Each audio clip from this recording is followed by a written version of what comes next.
నుంచి ఖచ్చితంగా అవకాశం ఇవ్వాలా తప్ప మేమే అధికారంలో ఉన్నాని కుటిల రాజకీయం చేస్తే ఇది మంచి పద్ధతి కాదు. ఓకే అండి, శివకుమార్ గారు మళ్ళీ మీ దగ్గరికి వస్తానండి. ప్రసాద్ గారు, సార్ ఏమండి ఈరోజు అంటే అంటే సొంతంగా ఎన్నికల్లోకి వెళ్ళాలని చెప్పేసి డిసైడ్ అయ్యాడు. మొదటగానే వాళ్ళు ముందుగా బీజేపీ కూడా పొత్తుకి ఆహ్వానించినప్పుడు కూడా ఎలాంటి పొత్తులు లేకుండా, ద్రవిడ పార్టీలతో పొత్తు లేకుండా తాను ఒంటరిగా వెళ్తానని చెప్పేసి డిసైడ్ అయ్యాడు. ఆ మేరకు ఆ ఊహించిన దానికన్నా ఎక్కువ స్థానాలు గెలుచుకున్నటువంటి పరిస్థితి ఉంది. ఇప్పుడు మరి అధికారం చేపట్టబోయడానికి కొద్ది దూరంలో ఆగిపోయిన నేపథ్యంలో మరి ఉన్నటువంటి పార్టీలు కావచ్చు, చిన్న పార్టీలు కావచ్చు, పెద్ద పార్టీలు కావచ్చు, మరి ఎవరితో జతకట్టాలన్న దాని మీద ప్రధానంగా చర్చ జరుగుతూ ఉంది. కాంగ్రెస్ అందుకు ముందుగానే అడ్వాన్స్డ్గా మేము మద్దతు ఇస్తామని చెప్పేసి రాహుల్ గాంధీ కూడా చెప్పడం జరిగింది. ఆ మేరకు 5 స్థానాలు మద్దతు ఇస్తామని చెప్పేసి చెప్పారు. అయినప్పటికి కూడా ఇంకొక 6 స్థానాల దూరంలో ఆగిపోయినటువంటి పరిస్థితి ఉంది. అంటే ప్రస్తుతానికి 112 మాత్రం ఖరారైన, ఇంకొకటి వీసీకే పార్టీ కూడా ఇంకా 2 స్థానాలు కూడా మద్దతు ఇస్తామని చెప్పేసి కొద్దిసేపటి కింద ప్రకటించినట్టు తెలుస్తా ఉంది. కాబట్టి వీసీకే అంటే విడుదలై ఖర్చు అని అంటారు దాన్ని. అవునవును, వీసీకే పార్టీ, తిరుమల పార్టీ అది. ఆ రెండుతో కలిపి కమ్యూనిస్టులు కూడా వాళ్ళు కూడా వెనక్కి బ్యాక్ అయ్యారు. మళ్ళీ 114 అవుతున్నాయి. ఇంకొక 4 స్థానాలు అవసరం అవుతున్నాయి. మరి అయితే ఇప్పుడైతే గవర్నర్ని కలిసిన తర్వాత ప్రభుత్వ ఏర్పాటుకి మాత్రం ఆయన గ్రీన్ సిగ్నల్ ఇచ్చాడు. మరి అయితే దానికి సంబంధించి ఆ ఫ్లోర్ టెస్ట్కి వెళ్తారా, లేకపోతే ఈలోగానే మరి చర్చలు జరిపి, చిన్న పార్టీలతో చర్చలు జరిపి మరి మద్దతు కూడగడతారనేది మనం చర్చనీయాంశంగా మారింది. మీరేమంటారు దీని మీద? సో డెఫినెట్గా అంటే ఇది అంటే ఇప్పుడు యాక్చువల్గా సంఖ్యాబలాన్ని సరిగ్గా అవగాహన చేసుకోకుండా ముందుగానే కాంగ్రెస్ తోటి జత కట్టడం అనేది ఒక విధంగా తప్పిదంగానే అనిపిస్తుంది. ఎందుకంటే ఇప్పుడు కాంగ్రెస్ చెప్పినట్టుగా మిగతా వాళ్ళు కూడా ఆ కూటమిలో ఉన్న వాళ్ళు ఎవరో కొంతమంది ప్రభావితం అయ్యి వాళ్ళు కూడా బయటకు వచ్చి మద్దతు ఉంటే పర్వాలేదు. కానీ ఇప్పుడు ఏమైందంటే ఇటు కాంగ్రెస్ ప్లస్ టీవీకే కూడా ఏకాకిగా పరిస్థితి పరిణించింది. ఇప్పుడు ఇద్దరికి కూడా కొంచెం క్లిష్ట పరిస్థితి ఏర్పడింది. ఎందుకంటే వాళ్ళు కూడా ఒక ఈ 2 ద్రావిడ పార్టీలు కూడా రకరకాల ఆలోచనలు, వాళ్ళకు కూడా బయట నుంచి వేరే సంకేతాలు రావడం, ఇతను ఒక్కసారి ఆ డ్రైవింగ్ సీట్లో కూర్చుంటే, డ్రైవింగ్ ఫోర్స్లో కూర్చుంటే మీ ఇంకా ద్రావిడ పార్టీలకు కాలం చెల్లిపోతుంది కాబట్టి మీరు కూడా జత కట్టండి, మీ విభేదాలను పక్కన పెట్టండి అని రకరకాల ఊహాగానాలు, రకరకాల ఆలోచనలు కూడా జరుగుతున్నట్టుగా మనకున్న సమాచారం. ఏదేమైనా ఇప్పుడు ఈ పరిస్థితిని ఏ విధంగా అతను అధిగమిస్తాడన్నది చూడాలి. ఇంకొకటి ఇక్కడ మనం అబ్సల్యూట్లీగా చూడవలసింది ఏంటంటే ప్రజలు ఆమోదించారు, ప్రజల యొక్క ఒక ఆమోదం ఉంది, ప్రజల యొక్క ఆశీస్సులు, అండదండలు ఇతనికి మెండుగా ఉన్నాయి. కాబట్టి ఈ రోజున సంస్థాగతంగా పార్టీ అంత బలోపేతంగా లేకున్నా కూడా ఒక క్షేత్రస్థాయిలో అంత ఒక శక్తి లేకున్నా కూడా ప్రజలు ఈ జంజీ ఏదైతే ఇప్పుడున్న ఈ జనరేషన్, యంగ్ జనరేషన్ ఉందో వీళ్ళందరూ కూడా తల్లిదండ్రులను ప్రభావితం చేశారు, చుట్టుపక్కల ఉన్న వాళ్ళని ప్రభావితం చేశారు, ఫ్రెండ్స్ని ప్రభావితం చేశారు. ఈ రోజున యాక్చువల్గా అందరూ ఊహించింది ఏంటంటే ఒక 10% తను ఓట్లు చీలుస్తాడు, మా వస్తే 3 సీట్లు లేదంటే 5 సీట్లు అనుకున్నారు.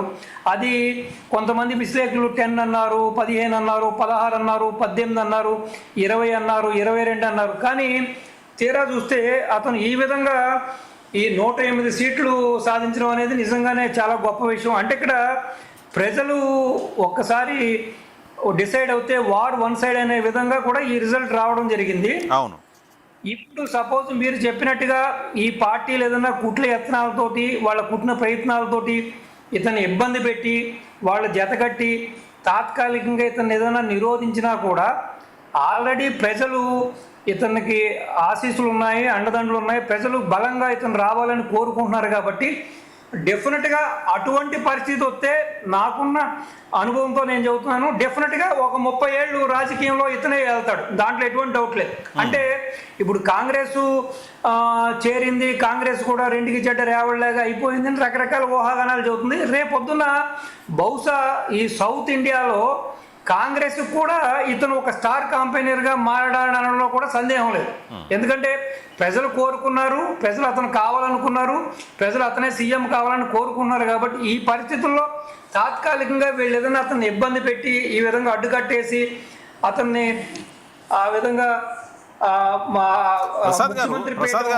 అధిష్టానించకుండా ఇబ్బందులకు గురి చేస్తే మాత్రం డెఫినెట్ గా ప్రజా ఆదరణకి ప్రజా ఆగ్రహానికి ఈ రెండు పార్టీలు కూడా, ద్రావిడ పార్టీలు కూడా పూర్తిగా కూడా వాళ్ళ భస్మాసురత్వంలాగా వాళ్ళ చేతలతోటి, వాళ్ళ యొక్క మాటలతోటి, వాళ్ళ ప్రవర్తనతోటి పూర్తిగా కూడా కనుమరుగయ్యే ప్రమాదం కూడా ఉంది. ప్రసాద్ గారు ఇప్పుడు విజయ్ గవర్నర్ కలిశాడు కాబట్టి సమీకరణలు జరుగుతాయి, జరుగుతాం. నా వాయిస్ వినిపిస్తుంది ప్రసాద్ గారు నిన్న గవర్నర్ని కలిశాడు. కలిసిన తర్వాత మరి కేవలం కాంగ్రెస్ మద్దతు ఉంది, తమకు 112 మెజారిటీ ఉందని చెప్పేసి వెళ్ళాడు. అలాగా కాకుండా మరి ముందుగానే అంటే సింగిల్ లార్జెస్ట్ పార్టీగా తమకు 108 స్థానాలు ఉన్నాయి కాబట్టి ప్రభుత్వ ఏర్పాటుకు ఆహ్వానించాలని చెప్పేసి నిన్ననే కలిసినట్టయితే ఈ చర్చకు దారితీసేటటువంటి అవకాశం లేదు కదా మరి. డెఫినెట్గా ఈ చర్చకి దారి తీసేదే కాదు, అతను ఓకే కాంగ్రెస్ వాళ్ళగానే ముందుకు వచ్చారు కాబట్టి వాళ్ళకి ఇతను పిలిచినా పిలవకపోయినా కాంగ్రెస్ కూడా వాళ్ళు ఇతనితో కలవడానికి సుముఖత చూపించారు కాబట్టి ఒక ఏడీఎంకేతో కూడా మాట్లాడుకుంటే బాగుండేదండి. ఎందుకంటే ఏడీఎంకే కూడా ఇప్పుడు థర్డ్ లార్జెస్ట్ పార్టీ కాబట్టి ఒకే ఫస్ట్ నుంచి కూడా తన యొక్క వైరము, తన యొక్క ఇది కూడా వీళ్ళతో ఉంది కాబట్టి అట్లీస్ట్ ఒక సాఫ్ట్ కార్నర్ ఉండేది, ఇతనికి సానుకూలంగా ఉండేది. ఈ రోజున ఈ క్లిష్ట పరిస్థితి వచ్చేది కాదు. అంటే ఏడీఎంకే ముందుగా అంటే ఎన్నికల ముందే వద్దనుకున్నాడు కదా, మళ్ళీ ఇప్పుడు కలవడానికి కష్టం అవుతుంది కదా సార్. ఒకటండి, ఎన్నికల ముందు అనుకున్న మాట ఓకే, ఇంకొకటి ఆలోచించండి మీరు, లాజిక్గా ప్రాక్టికల్గా ఆలోచించండి. ఈ రోజున బీజేపీని వద్దనుకున్నాడు, డిఎంకేని వద్దనుకున్నాడు, ఏడీఎంకేని, కానీ ఈ రాజకీయాల్లో శాశ్వత మిత్రులు, శాశ్వత శత్రులు ఉండరు. రెండోది, మీరు ఈ రోజున చెప్పండి, ఎవరైనా సరే బీజేపీ గవర్నమెంట్, సెంట్రల్లో ఉన్న బీజేపీ గవర్నమెంట్ తోటి కత్తి దూసి మనుగడ సాధించడం, ప్లస్ ఇన్ని హామీలు అంటే ఆచరణ కాని హామీలు, తులం బంగారం ఇస్తాం ప్రతి ఇంటికి అని చెప్పి, లేకపోతే ఇన్ని హామీలు ఇచ్చిన వ్యక్తి సెంట్రల్ గవర్నమెంట్ యొక్క ఎయిడో, సెంట్రల్ గవర్నమెంట్ యొక్క ఆర్థిక సహకారమో, లేకపోతే సెంట్రల్ గవర్నమెంట్ నుంచి వచ్చే ఇండస్ట్రీసో, లేకపోతే ఇన్వెస్ట్మెంట్సో లేకుండా ఇతను పార్టీని నడపగలడా? ఇతను ప్రజల్లో రేపొద్దున ఇదే ప్రజలు ఎవరైతే జేజేలు కొడుతున్నారో ఇదే ప్రజలు రేపొద్దున చీగొట్టి ఇంటి మీదకి వచ్చేది కాలర పట్టుకునే పరిస్థితి కూడా ఉత్పన్నమవుతుంది. ఎందుకంటే ఇప్పుడు హామీలు ఇవ్వడం ఈజీ, హామీలు అమలుపరచడం కష్టం.